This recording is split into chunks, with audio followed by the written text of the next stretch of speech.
Welcome to Python life YouTube channel. మీరు ప్రోగ్రామ్కి కొత్త ఇప్పుడే స్టార్ట్ చేయాలనుకుంటున్నారా? అయితే ఈ వీడియో మీకోసమే. సో ఫస్ట్ ఏంటంటే focus on one language.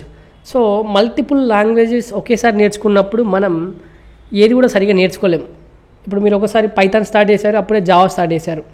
So ఒకేసారి మల్టిపుల్ లాంగ్వేజ్ నేర్చుకోవడం వల్ల ఆ సింటాక్స్ ఈ సింటాక్స్ కలవడం, అసలు మీకు అర్థం కాకపోవడం, సో ఏది కూడా మీరు ఫోకస్ చేయలేదు సరిగా. అందుకే ఫస్ట్ ఒక లాంగ్వేజ్ చూజ్ చేసుకోండి. అది C++, జావానా, పైథానా, ఫస్ట్ ఆ లాంగ్వేజ్ మీద వర్క్ చేయండి. ఆ లాంగ్వేజ్లో బేసిక్స్ అన్నీ, ఫండమెంటల్స్ అన్నీ కూడా కంప్లీట్ చేయండి. అప్పుడు కానీ నెక్స్ట్ లాంగ్వేజ్కు మీకు ఇష్టం ఉంటే మళ్ళీ వేరే లాంగ్వేజ్ నేర్చుకోవచ్చు. కానీ ఫస్ట్ ఒక లాంగ్వేజ్ కంప్లీట్గా నేర్చుకోండి. సో అప్పుడు మీకు ఎలాంటి మోటివేషన్ బాగుంటుంది. ఒక లాంగ్వేజ్ వచ్చిన తర్వాత ఇంకో లాంగ్వేజ్ నేర్చుకోవాలని మీకే ఒక ఫోకస్ పెరుగుతుంది. సో అందుకే ఫోకస్ ఆన్ వన్ లాంగ్వేజ్. తర్వాత స్టాప్ వాచింగ్ ట్యుటోరియల్స్. సో మీరు వీడియోస్ని ఎంతసేపు చూసినా వేస్ట్ అయ్యండి. మనం ప్రాక్టీస్ చేయాలి. ప్రాక్టికల్గా ప్రాక్టీస్ చేసి చిన్న చిన్న ప్రాజెక్ట్స్ బిల్డ్ చేయాలి. అప్పుడు కానీ మనం నేర్చుకోలేము సరిగా. మనం ప్రాపర్గా మనకు లాజిక్ కానీ అన్నీ కూడా తెలుస్తాయి. సో ఎప్పుడు కూడా ఎంతసేపు వీడియోలు చూసినా మనకి ఏం రాదు. కంపల్సరీ మనం ప్రాక్టీస్ చేయాలి. చూసిన వీడియోస్ని ప్రాక్టీస్ చేస్తూ ఉండాలి. తర్వాత వచ్చేసి ప్రాక్టీస్ ఎవ్రీడే. సో ఇది కూడా ప్రాక్టీస్ మీరు రెగ్యులర్ చేయాలి. డైలీ కూడా ప్రాక్టీస్ చేయాలి. ఎందుకంటే ఒకరోజు చేసి 2 రోజులు ఆపేయడం అలా కాకుండా డైలీ ప్రాక్టీస్ చేయడం చాలా చాలా ఇంపార్టెంట్. కొత్తగా ప్రోగ్రామింగ్ వచ్చిన వాళ్ళు కావచ్చు. ఎందుకంటే మనం ఒక స్కిల్ నేర్చుకోవాలంటే ప్రోగ్రామింగ్ అనేది ఒక స్కిల్ కాబట్టి టైం పడుతుంది అది బిల్డ్ కావాలంటే.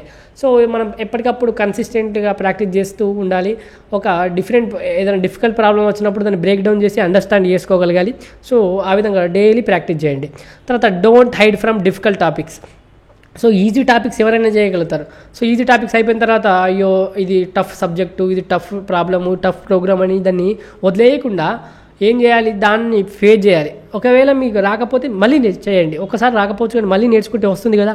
సో మళ్ళీ ట్రై చేస్తూ ఉండండి. సో డిఫికల్ట్ టాపిక్స్ నుంచి ఎప్పుడు కూడా వెనకపడకూడదు. ఇది కూడా చాలా ఇంపార్టెంట్ అండి. ఇవి గుర్తుపెట్టుకొని మీరు న్యూగా ప్రోగ్రామింగ్ నేర్చుకోవడానికి వచ్చిన వాళ్ళు సో కంపల్సరీ ఇవన్నీ కూడా ఒక లాంగ్వేజ్ చూజ్ చేసుకోవడం, దానిపైన వర్క్ చేయడం, డైలీ ప్రాక్టీస్ చేయడం, ప్రాక్టికల్గా ఇంప్లిమెంట్ చేయడం, ప్రాజెక్ట్స్ చేయడం, ఇవన్నీ కూడా చాలా చాలా ఇంపార్టెంట్.